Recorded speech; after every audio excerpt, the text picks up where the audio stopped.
We start today the Gemara at the bottom of Daf Lamed Tesam with Beis. The Gemara here continues different things that got it about Bika Chaylim.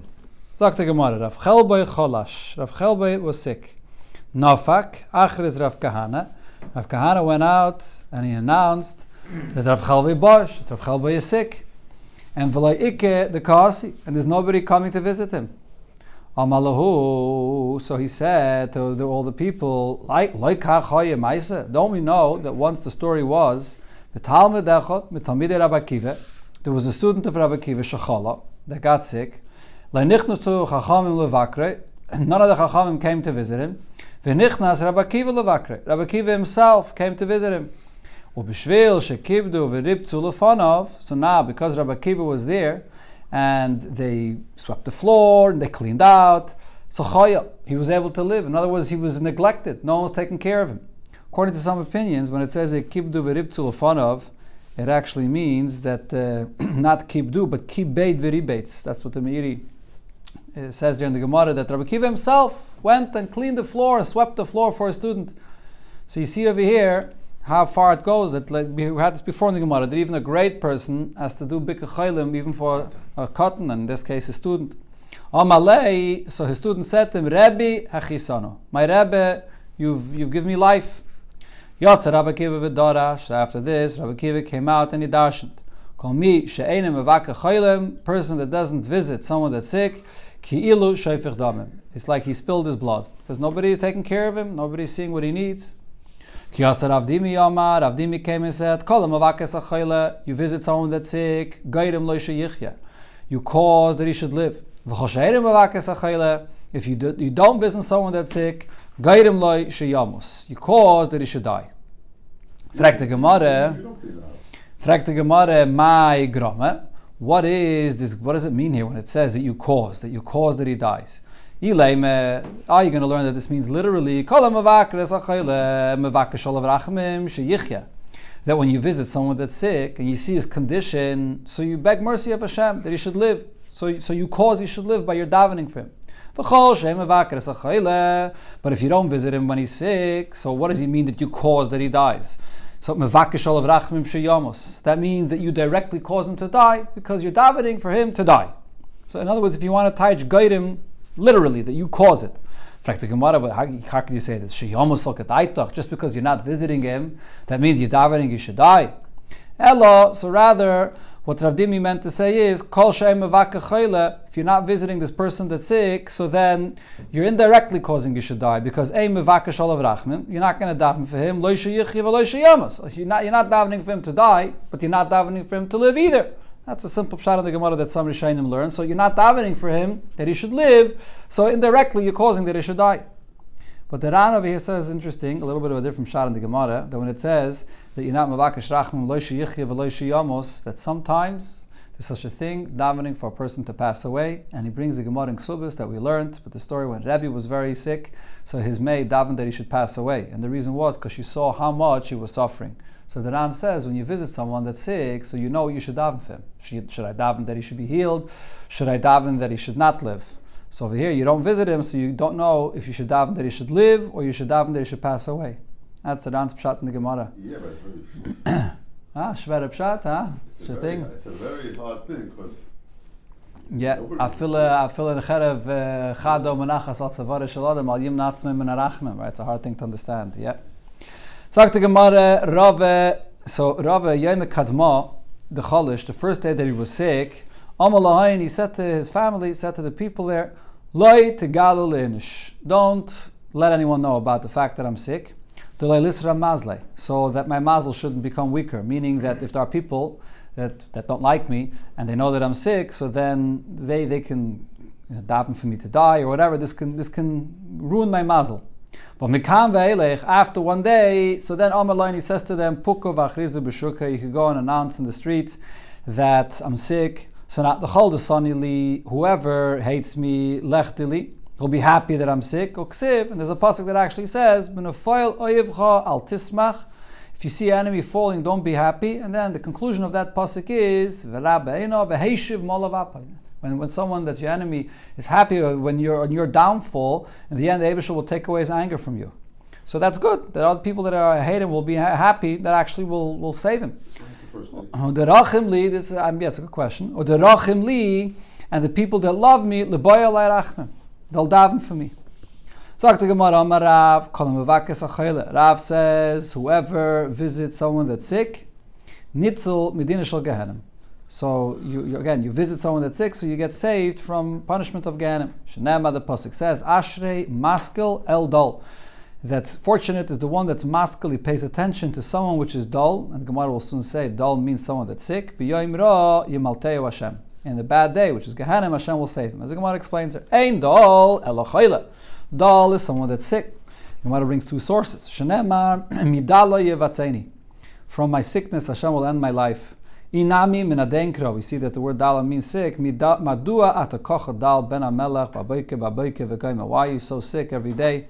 So in that pasuk, dal means sick. And how do I know when it says yimaltei miyom ra means Gehenim? Ein ra ele Gehenim.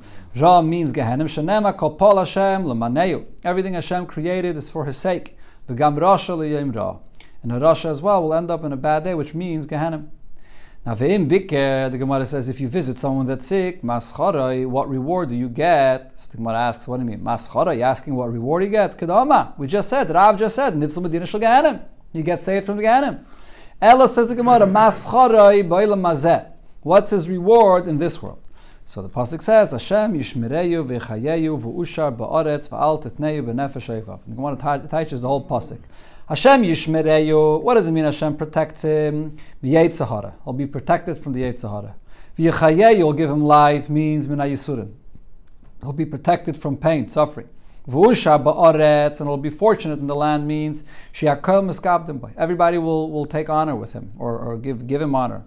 V'altetneyu b'nefesh oivav, that he won't be given to his enemies. She'izdamnu lo yireim kenamon. He'll have the opportunity to have good advice from good friends, like Naaman, Sheripu Asaratai. Naaman got good advice from his friends to toivel there in the Yarden River, and then he got healed from his tzaras.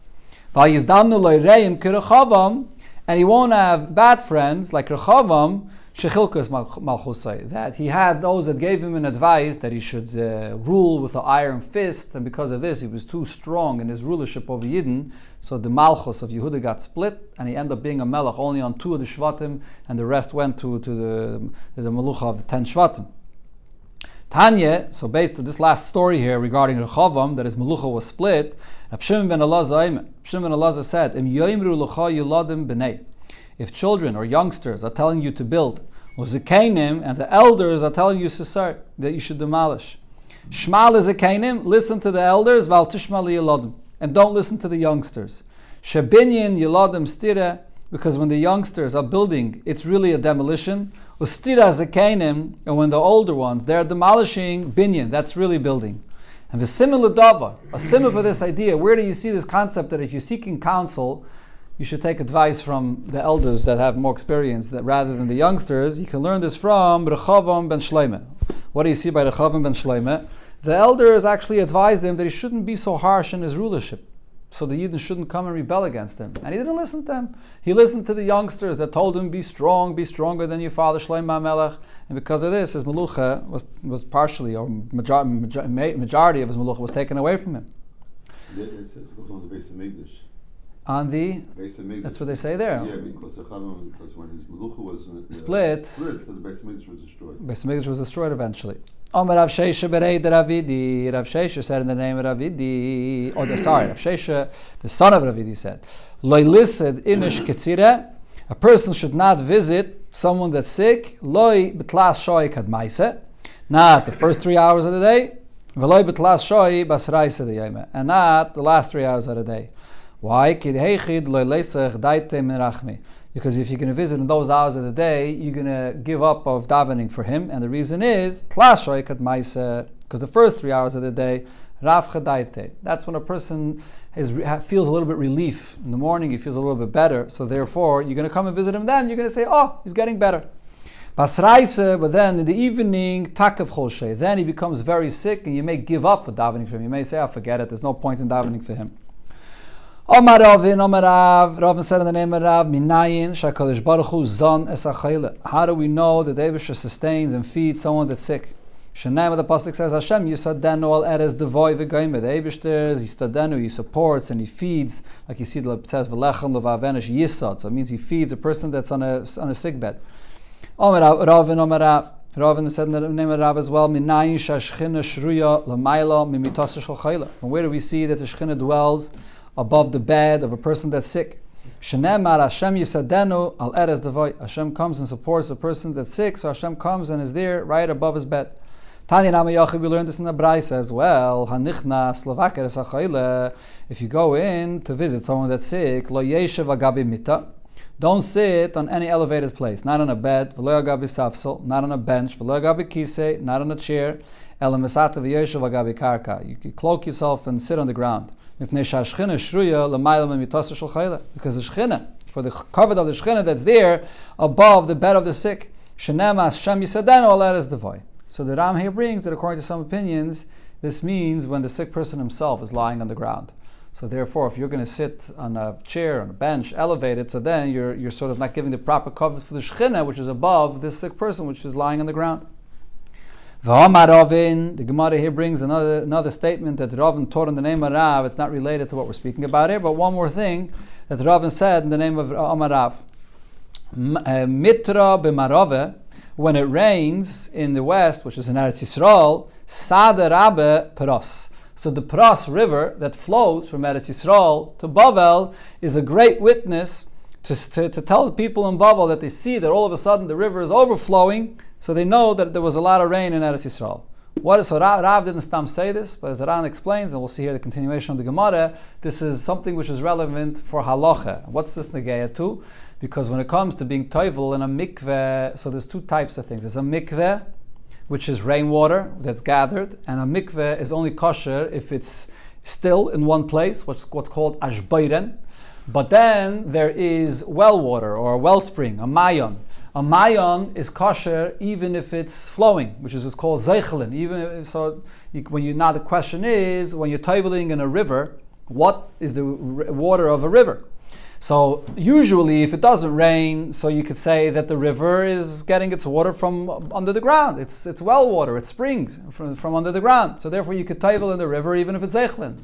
But in a time when there's an overflow of rainwater that comes into the river, so over here, most of the water that you're toiveling in is actually rainwater.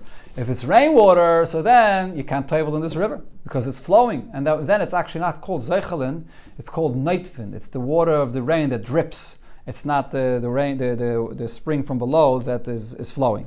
So that's what Rav was saying here. When you see that Nahar Pras is overflowing from the rain in Eretz Yisrael, so you can't toivel in it because you know that it's the rainwater. Says the Gemara, Plige the Shmuel. And this is arguing what Rav said, argues on Shmuel. Amma Shmuel, because Shmuel said, Nare mikeife mizbarach.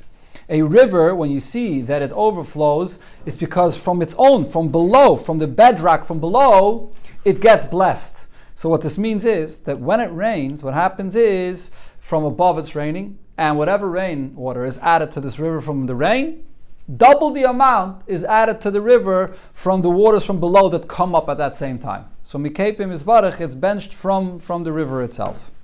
It's Hashkacha Pratas, we're learning this tonight because this Inyan is actually brought in different places in Chassidus to explain the idea of Rechayves Hanar, that there's usually the spring, the source of the water that comes from a spring is a source, and then the river is what flows out of the source. That's a much lower level.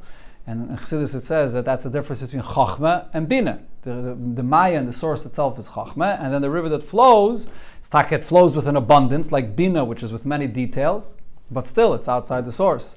But here the Gemara is telling us that in the Rachvus of Bina, when a person is Haraviz and he brings out all the details in the understanding of the concept of Bina, there's a bracha, there's actually a deeper aspect of the understanding that comes out afka in Bina. And that's what the Gemara is saying here. Nara mikepim is barach, that even though l'chayre the mayan is the source, and that's where the idea shines much stronger in the chachma, but nevertheless, dafka in the bina comes out a deeper, it's mushrish even deeper. And this is one of the milas that it said about the Mittler Rebbe, which tonight is the Mittler Rebbe's Chag HaGola, Yud Kislev, the Rechayves Hana that he brought out in Chassidus. Sagt the Gemara weiter, Plige the Shmuel ad the Shmuel. Shmuel's statement over here regarding the river, that even when you see a lot of rain, you could still toivel in it because you know that double the amount came from below, from the river itself, from the Mayon. So this argues on what Shmuel said in another place. Shmuel said in another place, Ein amayim mitarim bezeichlin. When you see the waters of the river that's flowing, so you can't be mitarim in these waters when it's flowing, because possibly there's rainwater that's the majority of the river. So how could you table there? If it's rainwaters, it has to be still in one place. Ella, the only time that you could rely on table in a river is pros. It has to be the pros river. And b'yomet Tishrei bulvad. And this is only in the days of the month of Tishrei. What's unique about the month of Tishrei? Because the month of Tishrei is at the end of the summer, and it's before the winter. So during the winter when it rains, you have to be concerned that maybe most of the waters in the river is the rainwater. Even in the summer, the beginning of the summer and the rest of the summer, you also have to be concerned that maybe there's melting snow that flows from the hills down to the river, and it's also overflowing because of the snow. But in Tishrei, the end of the summer before the winter, so then you don't have to be concerned about this. That's what Shmuel said. So here we see Shmuel himself was concerned about the rainwaters that are in the river. The Ran, the very long Ran, just a few points that the Ran over here says.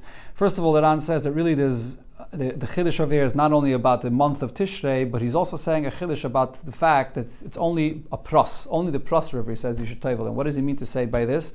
Because there are other rivers that are called Mayim HaMachazvin. They dry up every once in a while. So those rivers that dry up, you can never toivel in them.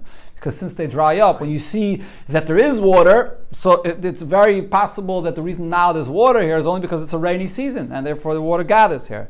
But the Pras River is a river that there's always waters in it, and therefore you could toivel in it. But even the Pras River as well, it's only the month of Tishrei, like I explained.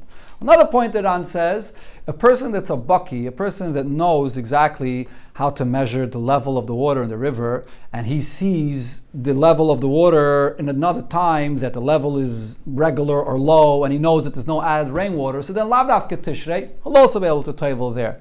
And similar the other way around, to be stringent, if a person sees that the rainwater, even in Tishrei, he sees that the level of the rain is higher, so then he also won't be able to toivel there. All Shmuel was saying is, in Tishrei, if you're not a baki, you could rely that Tishrei is a time that mistama, the rainwater is not in the river, and therefore you could toivel there. Gemara brings Avua de Shmuel, the father of Shmuel, Ovid Lahaim Mikvois Lebenate, he built mikvois for his daughters.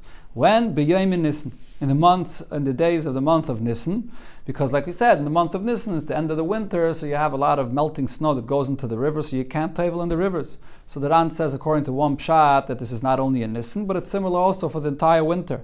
And another pshat he says is, the Gemara doesn't mention winter, because in winter they never went outdoors to toivel. That obviously, they had an indoor mikveh. Anyways, the water outside was too cold.